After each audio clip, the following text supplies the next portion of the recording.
Hey there, it's Shannon Math Chick Myers, and today we'll be taking a look at section 11.5 from Larson and Edwards calculus text, and we're covering lines and planes in space. So we'll be able to write a set of parametric equations for a line in space. We'll be able to write a linear equation to represent a plane in space.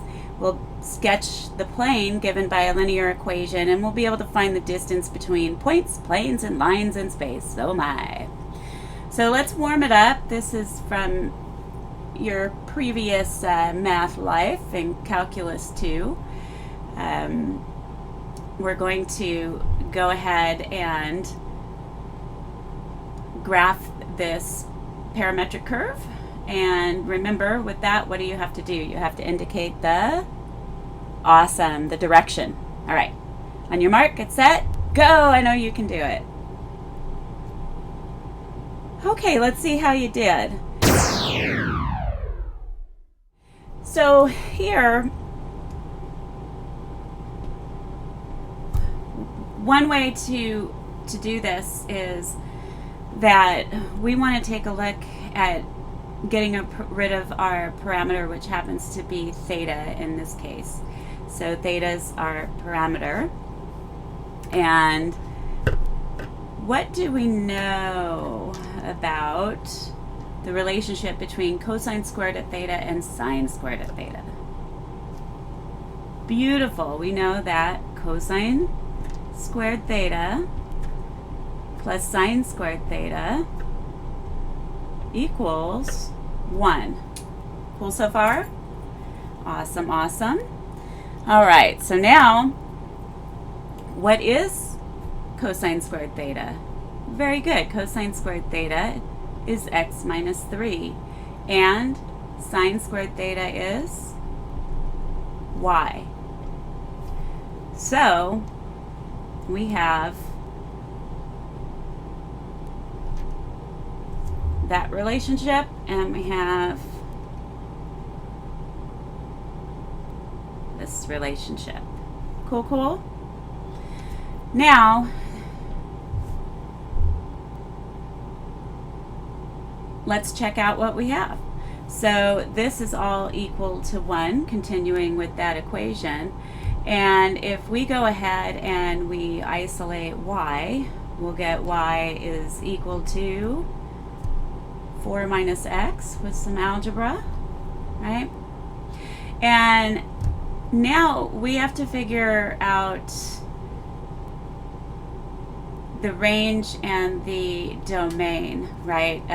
So that we fit within our parameters. So the domain is going to be x, equals that function of theta. And so remember, we had x minus 3 is equal to cosine squared at theta. So isolating x, we would have x is equal to, beautiful, 3 plus cosine squared theta. Now the output of cosine squared theta, well, our cosine theta would be between -1 and 1 inclusive, right? But we're squaring everything, so the output would be between 0 and 1 inclusive. So x is going to be bound between 0 less than or equal to x less than or equal to 4. Very good. Cool so far? Now, the range of the parametric function is going to be the range of y equals some g of theta in this case, right?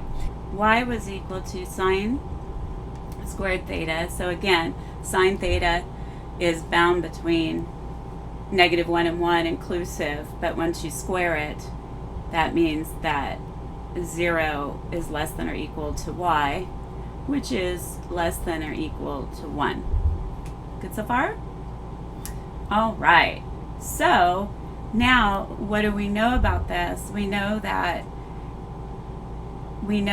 x has to be bound between 0 and 4, but we can't have a higher output for y than 1. So when you make your line, if x is 4, right? I'm just looking at y is 4 minus x. So if x is 4, y is 0. And then if y is 1, then x would have to be what? 3, right? So we actually just have a very short graph. Let me zoom in on that.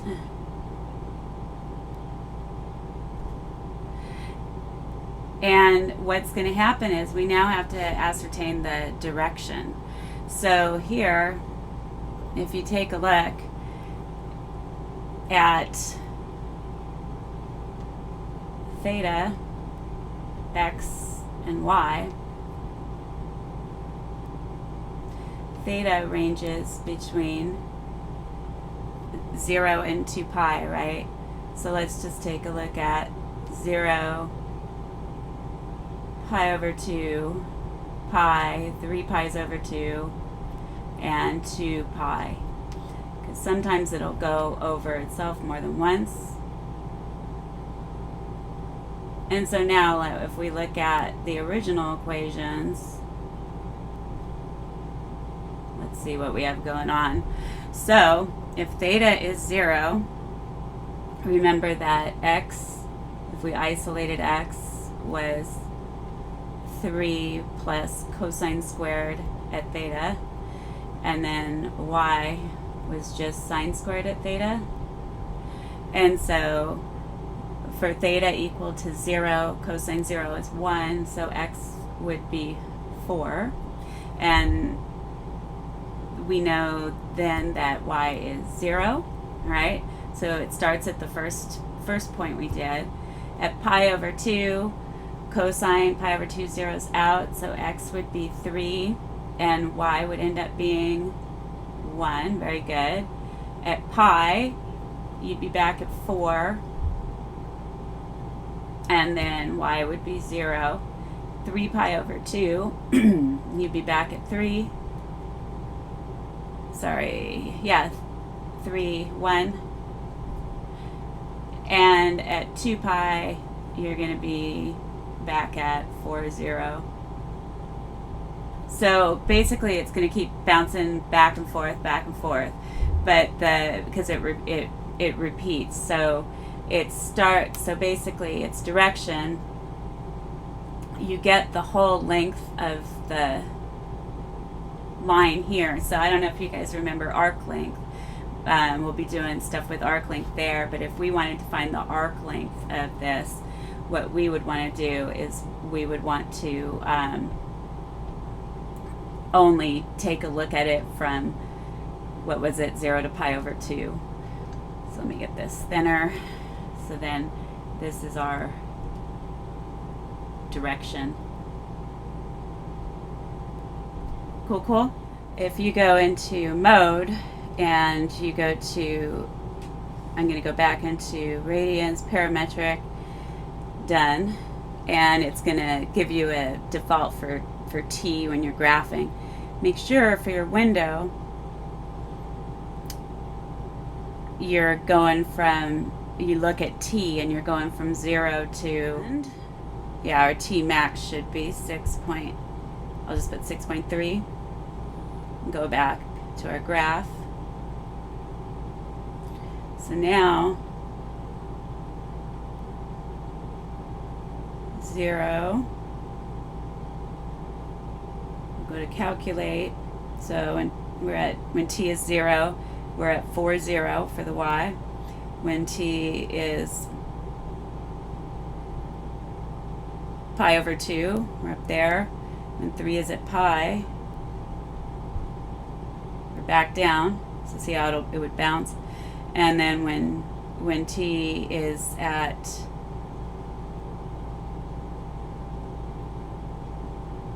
what's 1.57 plus that? It'd be 4.671-ish. 3 pi over 2, I think. And yep, we're back up. And then at 6.28, we're back. So it's kind of cool, huh, how it bounces back and forth. All right, so next up, in the plane, slope is used to determine an equation of a line, but in space it's convenient to use vectors to determine the equation of a line. Going on, so let's say you've got some point P, and that point P is some x1, y1, z1. It's a point, you know. And we're going to let this point Q vary so that we have a line. So Q would be just x, y, and z. All right. And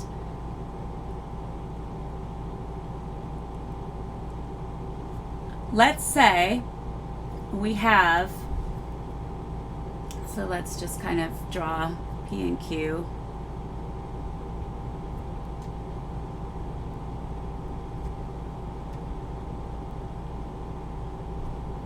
So we've got our basically our vector PQ right here. Now, the trick here, right, is we can basically parameterize PQ if we have a vector going in the same direction, right? So if we let some vector V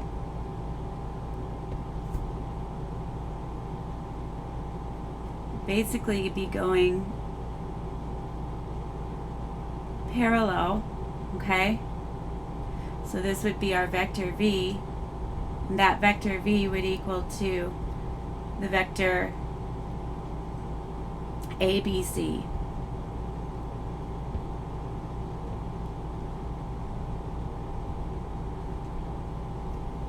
Cool so far? All right. Now, this vector V is our direction vector for this line. And actually, we're going to continue out that line. So this line could keep going, right? This is our line. And so V is the direction vector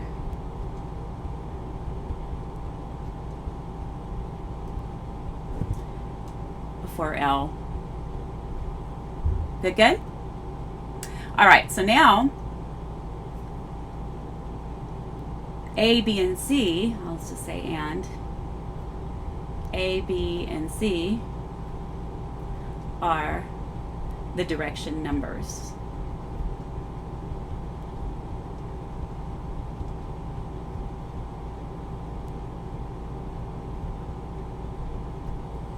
Good, good? All right. So now we can say that PQ, all right,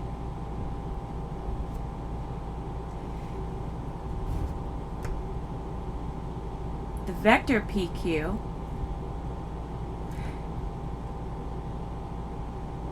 would be equal to x minus x1, right? We've learned this before. Y minus y1 and z minus z1. But we could also write PQ as some parameter t times these direction, the vector made up of these direction numbers. But what is that? That would end up being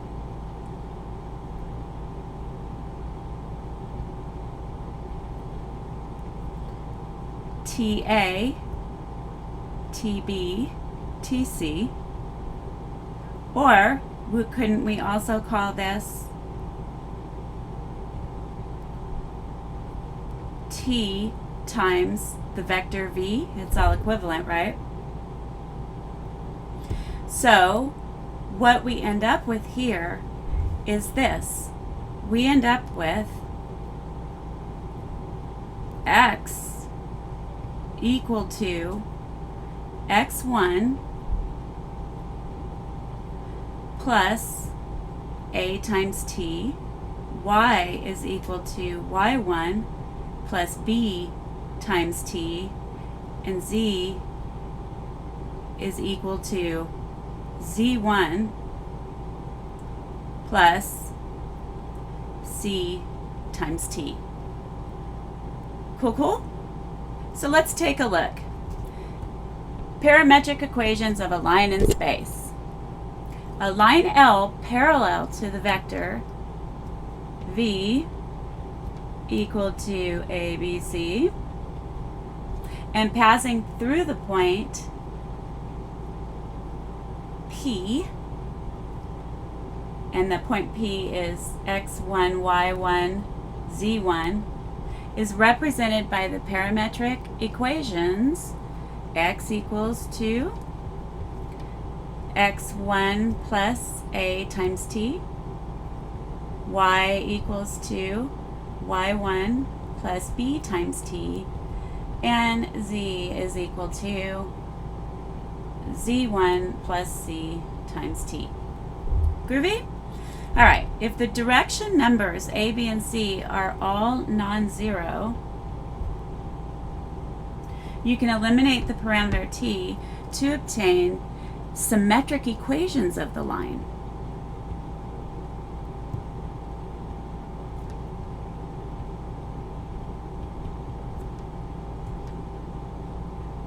But you'll see why in a minute. They have to be all non-zero, a, b, and c.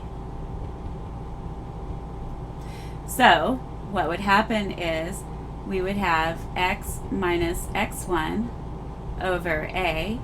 That would be equivalent to y minus y1 over b, which in turn would be equivalent to z minus c1 over c. So let's take a look at this next problem. We want to find equations of the line which passes through the point -3, 0, 2 and is parallel to the vector v equals to -2i plus 8j minus 3k in parametric form, and if possible in symmetric form. So here we go. Well, what do we know? We know that x is equal to x1 plus a times t, right? Well, what is v? V is equal to, in component form, -2, 8, -3. Cool so far? All right. So now, what will we have going on? Well, we got to identify what's what, right? So we need to find a, and where do we find a?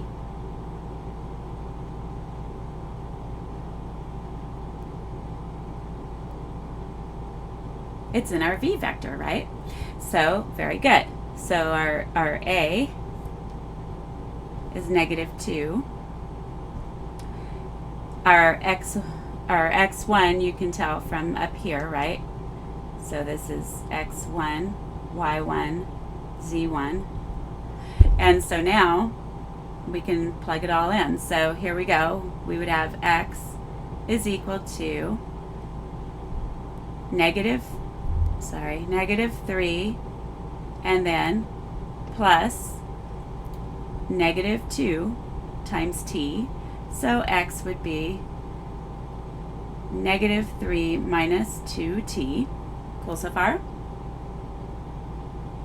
Now, what else? Y would be y1 plus b times t, and our b is 8. So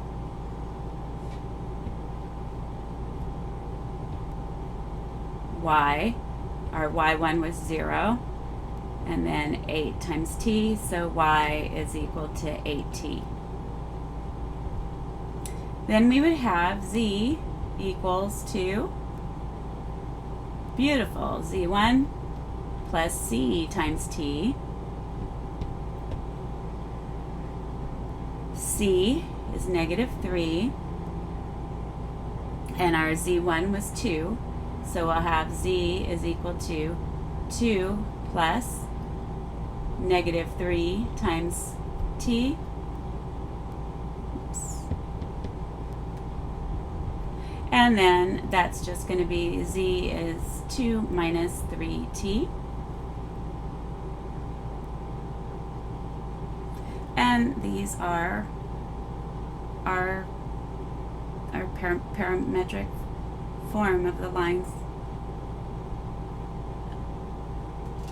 Parametric equations for the line. Cool, cool? All right, so symmetric form. Well, remember in general, for our symmetric form, you want to do x minus x1 over a equal to y minus y1 over b equal to z minus z1 over c. And plugging everything in, we would have x minus -3 over -2 equal to y minus 0 over b was 8, which is equal to z minus, what was z1, 2 over -3. So cleaning it up, what would we have? X plus 3, bring the negative out here, over 2, is equal to y over 8, which is equal to negative z minus 2 over 3. And we're all done. Everything good so far? Awesome.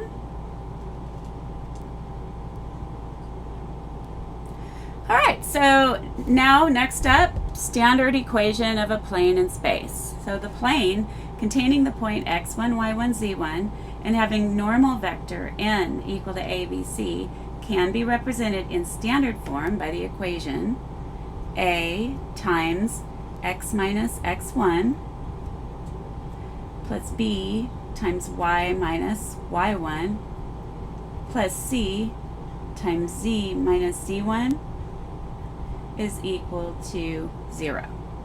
The general form ends up being ax plus by plus cz plus d c, and that's equal to 0. So what does this look like? Well, again, you do a little picture of it. This would be our z-axis.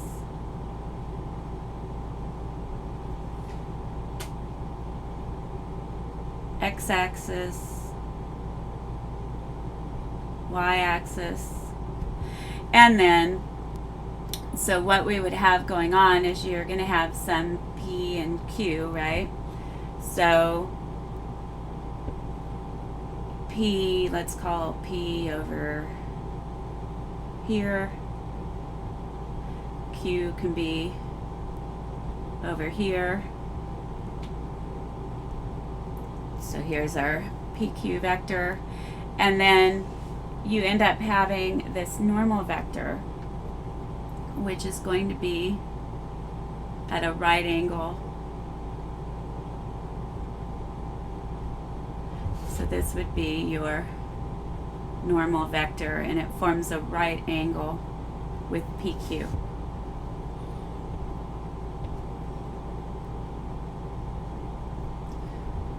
Cool, cool? All right, so the normal vector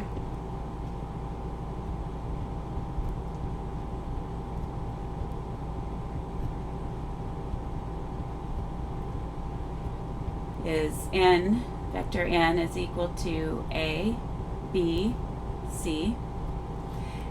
And then what do we know about the dot product between n and pq? Good. We know that n dot pq is 0 because they're perpendicular to each other, they're orthogonal. So that tells us that in component form, A, B, C dot x minus x1, y minus y1, this is just our PQ vector, and z minus z1 must be 0, this dot product. So, finding that dot product, we have A times x minus x1 plus B times y minus y1 plus C times z minus z1 is equal to 0. Isn't that cool? And that's the standard form. Awesome. All right, so another theorem here. The distance between a point and a plane. Okay? So, the distance between a point and a plane, or between a plane and a point Q that's not in that plane, right? Because if the point Q was in the plane, the distance would be 0, right? So we would have D is equal to the magnitude of the projection of that vector PQ onto N, the vector N, which is equal to the absolute value of PQ dot N, because remember you'll get a scalar for that, over the magnitude of N. Cool so far? Where P is a point in the plane and N is normal to the plane. Other forms of this distance from a point Q in the plane, given by AX plus BY plus CZ plus D equal to 0, are as follows. So we could either have that the distance equals the absolute value of A times x0 minus x1 plus B times y0 minus y1 plus C times z0 minus z1 all over the square root of the sum of the squares of the direction numbers, a squared plus b squared plus c squared, or the distance can be equal to absolute a times x0 plus b times y0 plus c times z0 over the square root of a squared plus b squared plus c squared. Cool, cool? All right, so now let's take a look at example 2. So we want to find an equation of the plane passing through the point 1, 0, negative 3 and perpendicular to the vector n equal to k.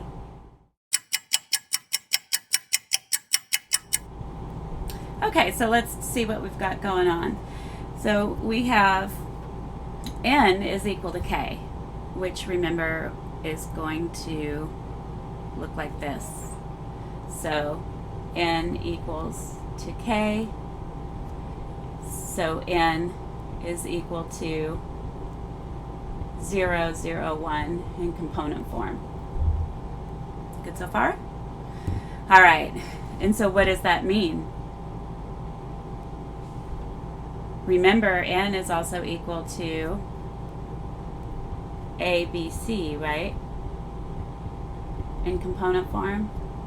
And so that tells us that a equals 0, b equals 0, and c equals 1. Groovy? All right, so now let's take a look at our point 103 out here. So this is our point 103, negative 3. Good, good? Okay, so now What does that tell us?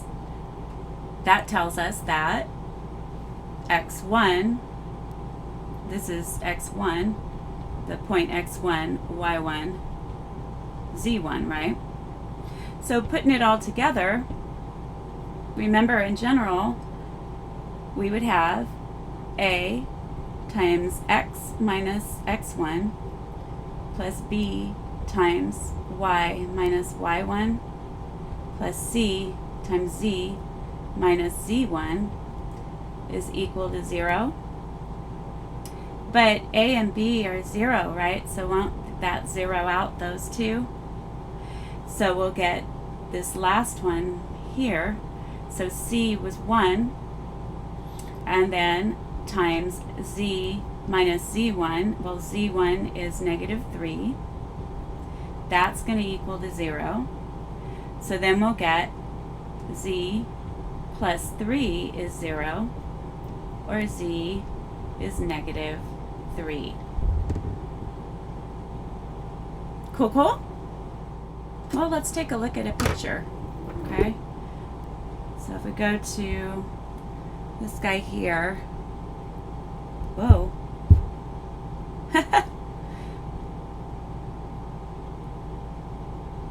I'm going to reset it because I can never make the Z go back. So here we go.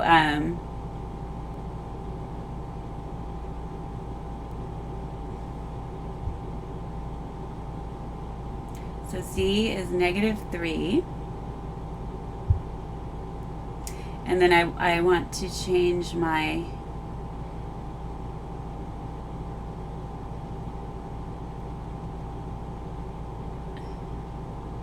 axes.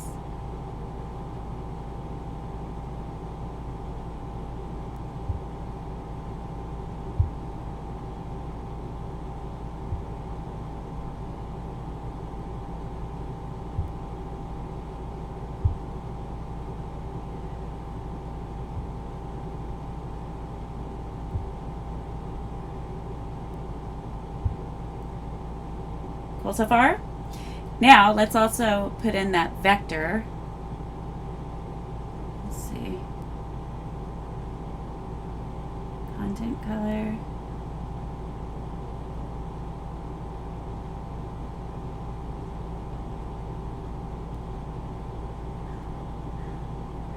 Oh, I guess it didn't change much. All right. So now let's take a look at, we want to add to the graph that the k vector, right? So let's, we just added a function, z is negative 3, and then now we want to add our vector.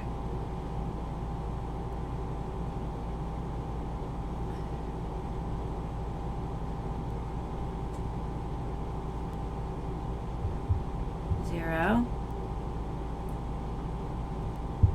0, 1, and we'll do this in something more interesting. See our vector there, and you can indeed see that they're perpendicular to each other. That's our, actually I should do it in red since I did that in our graph. So that's the n vector, and then our point was 1, 0, negative 3, so you can see how well I graphed that by hand. So let's add that to it. So a point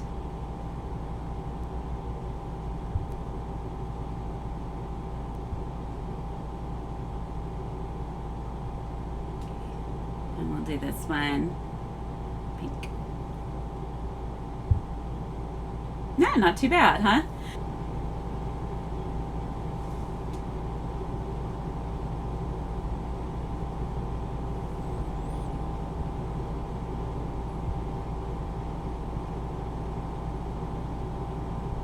Okay, so there's a graph for you to check out what all we got. You can zoom in on it, hopefully. Well, we'll zoom in on it. So this is just what we looked at, and I kept all the things that we had put in. All right, groovy. All right. Okay, so coming back Now we've got the distance between a point and a line in space. So the distance between a point Q and a line in space is given by, distance equals to the magnitude of the cross product of PQ and some vector U over the magnitude of U, where U is a direction vector for the line and P is a point on the line.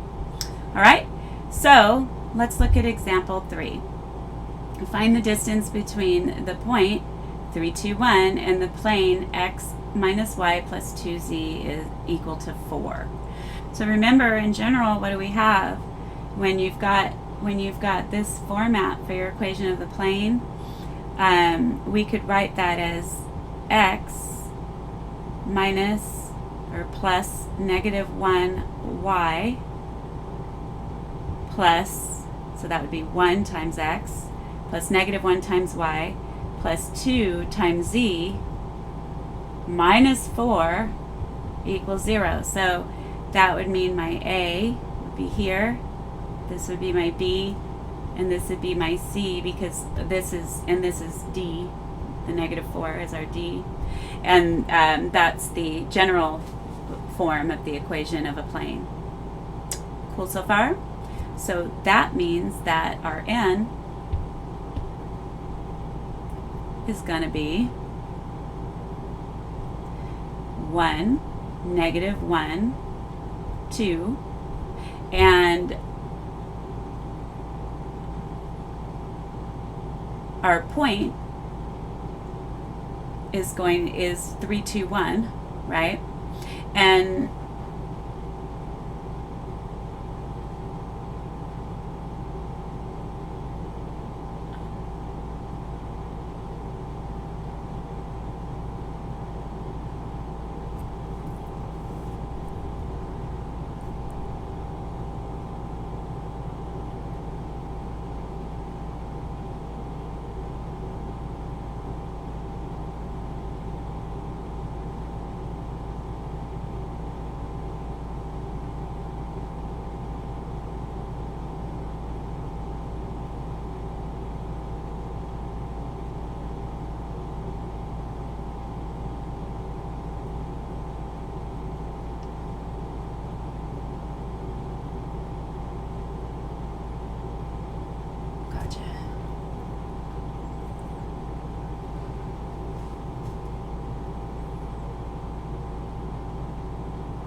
okay, so now let's take a look at, we've got our point P, if you will, is the 3, 2, 1. Okay, now, you know, looking at this equation right here, if you let x equal y equals 0, then z equals what? Good, 2, right? And then similarly, if x equals z equals 0, then y is what? Negative 4. And if y equals z equals 0, then x is 4. So now we've got 3 points on the plane. Cool so far? So if you were to go ahead and take a kind of a quick look at it,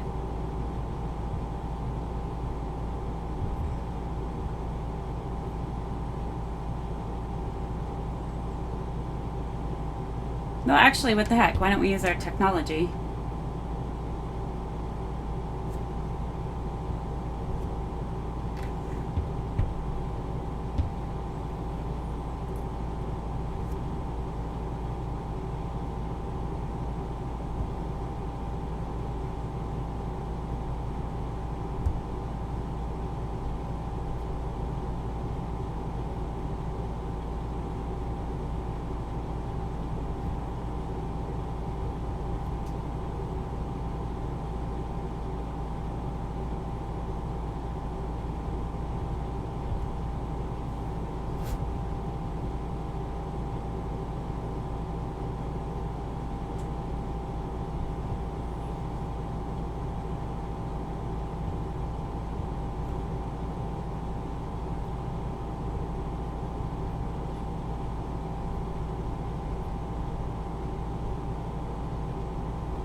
So let's see what we have going on. So our point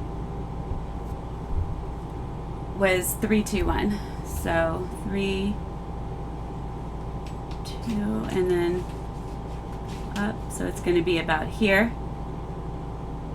That's our point.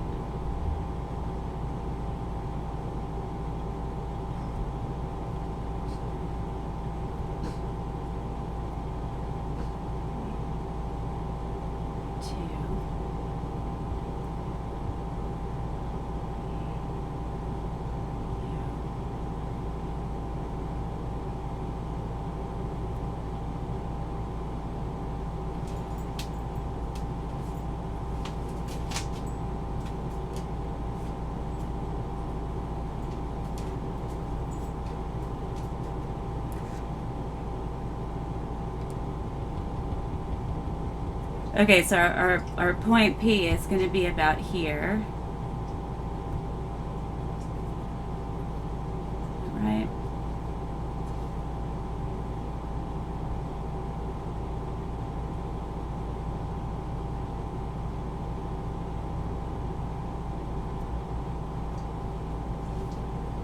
Maybe a little further in.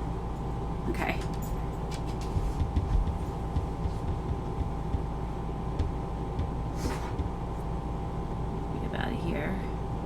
Okay, so then that's our point P,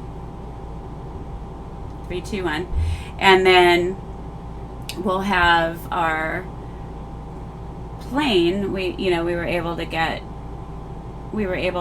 our equation for our plane, or 3 points for our plane. So remember we had these 3 here.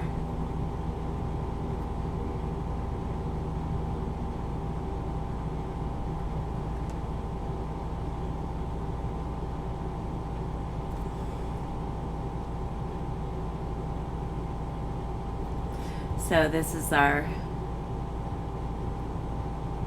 equation of our plane, and then our points underneath there. All right, so now we need our point Q, because remember we're going to be looking at this formula here. We want the distance between a plane and a point. So here I'm thinking that this might be a good one to do, right? We've got our N and we've got the means to get our PQ. So let's check it out. So what we'll have is, this was our point P.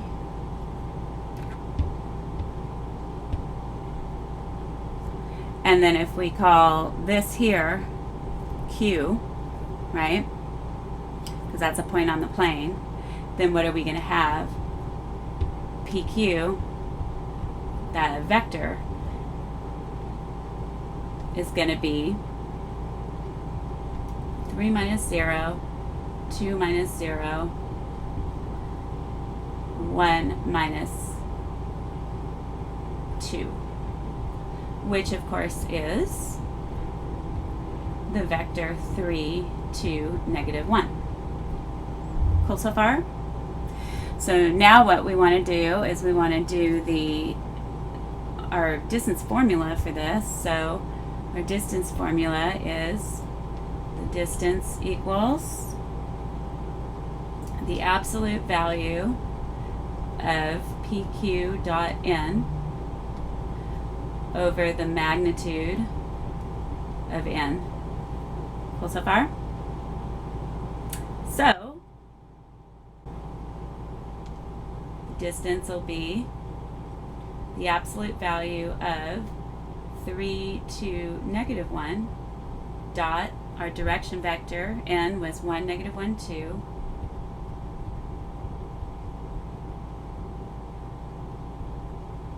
over the magnitude of 1, negative 1, 2. Cool so far?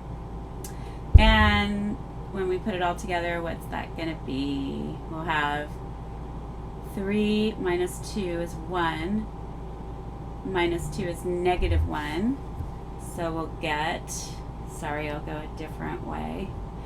So we'll get d is equal to the absolute value of -1 over magnitude 1 plus 1 plus 4 is 6. So we'll have root 6. And that gives us a result of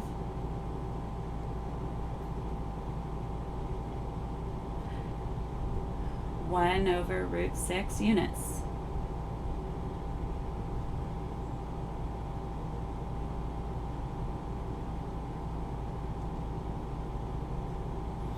Good, good. All right, well, that wraps it up for today. I hope you have a wonderful morning, afternoon, or evening whenever you're watching this show. And if you like what I'm doing, hey, please subscribe and tell your friends. All right, bye-bye.